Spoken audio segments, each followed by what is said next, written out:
Okay, real quick, I am going to answer just one more question because Amina is reminding me, can we get back to why we should use a virtual environment, or did I miss it?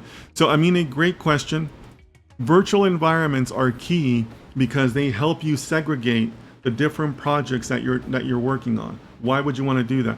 Because you're going to have different versions of the same libraries that are applicable to multiple projects. So remember earlier we talked about how Profit requires Python 3.7, right?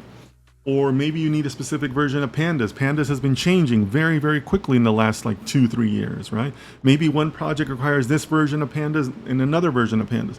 I point out 3.7 because Python 3.6 was extremely popular. Python 3.6 was around for a long time, multiple years, right? So maybe you might still have things that run in 3.6 and can only run in 3.6, right?